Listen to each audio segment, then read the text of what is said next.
Hello everyone, this is Mrs. Fan. This is a recorded video for week 5, day 1. Now, at the beginning of today's lesson, we took some time to do a collaboration board where everyone in class talk about how do organs work together for the digestive system to work, and that was to review the lab that we did last week. Now, with that said, let's talk about our announcement for today. So again, this week you have minimum day the whole entire week, and next week for Thanksgiving break you will not have school the entire week. And for this week, before we go on to our Thanksgiving break, we are going to learn about COVID-19 in terms of body system. Now, so far, we did learn about a few things about COVID-19. We learned about COVID-19 is caused by a virus. We learned that a virus is not alive, it's not an organism. We also learned that virus cannot reproduce by itself and it requires a host, meaning any living organism, in order for it to reproduce. But this time, we are not just going to look at COVID-19 from a microscopic level, but instead we'll learn about COVID-19 from the body system perspective. So that brings us to our first question, which is, which body system do you think COVID-19 affects? Take a minute to think about it. There are different body systems out there: skeletal system, muscular system, nervous system, integumentary system, respiratory system, immune system, endocrine system, digestive system, and circulatory system. Take a moment to think about it. Which system does it affect?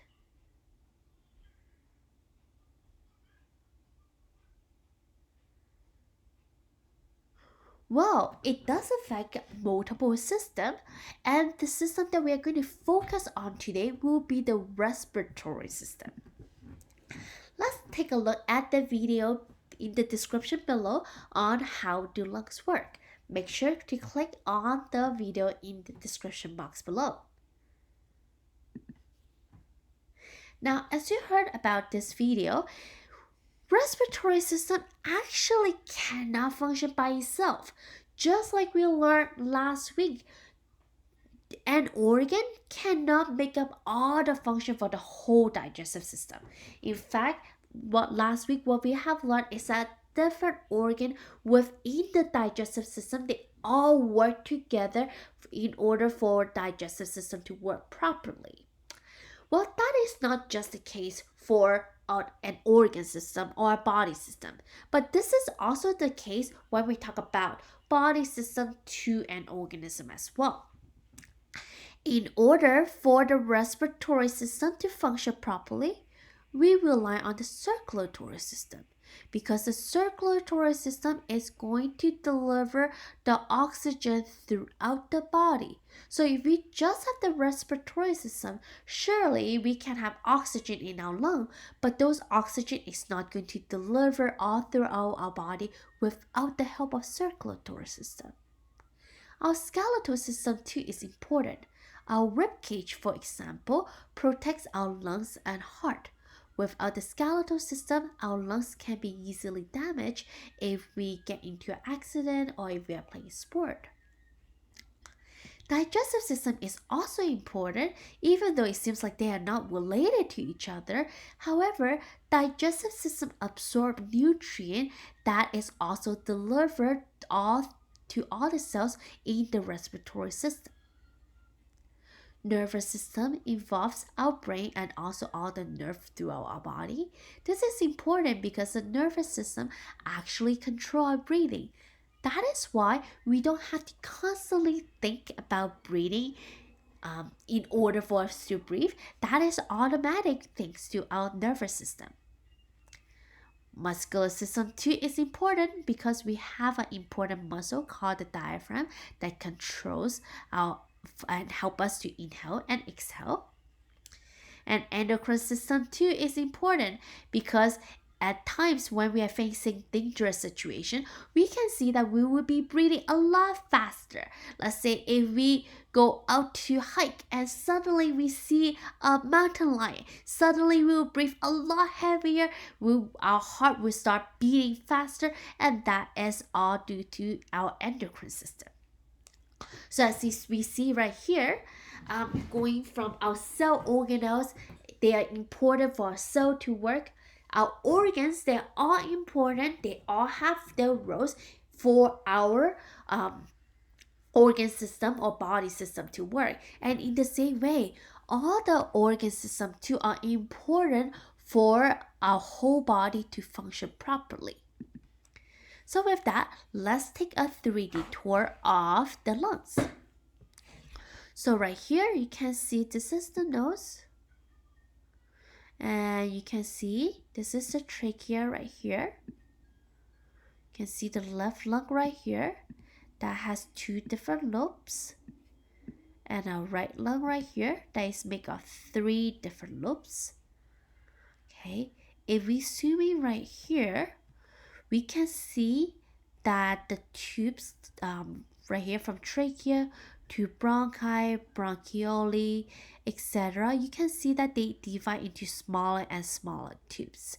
The part that we're going to see right here is the ending part right here called the alveoli.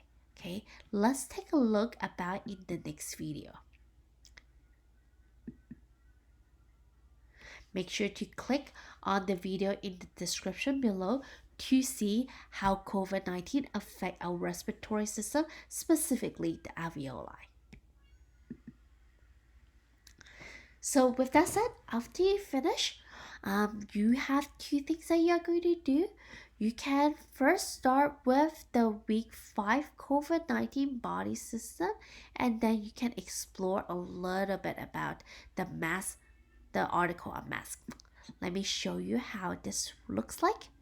So again, the week 5 COVID-19 body system. Again, in the first 2 scope, we have learned that viruses, including COVID-19, are not alive while cells are alive. This week, we'll learn more about COVID-19 from the body system perspective. If you like, you can review the video we watch in class. Afterward, you can explore the article about cells. So first, make sure to write your name, first and last name, and what period you are in. I also include the 2 videos that are in the description box, video 1 and video 2. And then there are 5 questions that you're going to answer. What is one thing you have learned about COVID-19? It can be something that you learned today or something you learned before today. What is something that you have learned about respiratory system and lungs? How do wearing masks prevent you from contracting COVID-19? I'm going to show you the article in a second. How is COVID-19 affecting you personally? So he's talking about for you as an individual, how is COVID-19 affecting you? Lastly, what is one question you have about COVID-19 or body system? So these are the 5 questions you are going to complete for this week. Let's take a look at the article right here. So right here, we are going to talk about why mask is very important.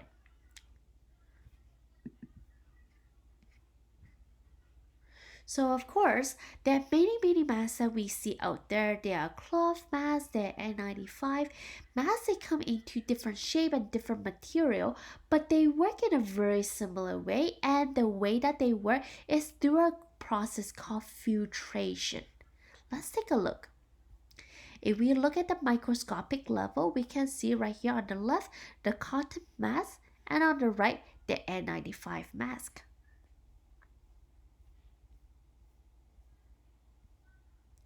Now right here, you can see different air particles right here.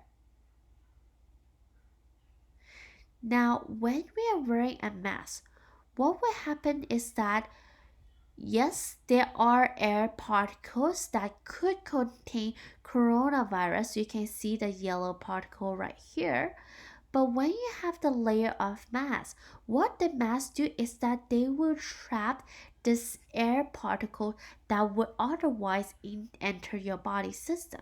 But because you're wearing a mask, all these molecules are being trapped by the fabrics um, e- uh, by the fabrics of the mask. So you can see that all these molecules are trapped by the fabrics and will not enter your respiratory system. Now right here, this is the N95 mask right here. N95 masks, they do have an additional function, and the additional function they have is that they have an electrostatic charge that can attract and capture particles of all sizes. So you can see that a lot of these particles are captured before they can ever enter your respiratory system. Now, what is very important, however, is how to wear a mask properly. Some of you have seen people who are wearing the mask underneath their nose or underneath their mouth. That is actually not effective because the purpose of the mask is for the purpose of filtration. So if you're not filtering air that is going into your nose or going into your mouth, that is not going to be helpful. Or if you have a very loose mask, meaning the mask is not covering any opening going to your nose or mouth, that will also not be effective. So make sure the part that you want to cover is your nose and your mouth. In class, we also did a few demonstration, and we also have different students sharing with the class the mask that they have been using and some tips that they have been finding when they're using the mask. But with that, go ahead and go back to the assignment right here, and answer this 5 question. After you answer the 5 question, go ahead and click submit on the bottom. Have a great day, and I'll see you next time. Bye bye.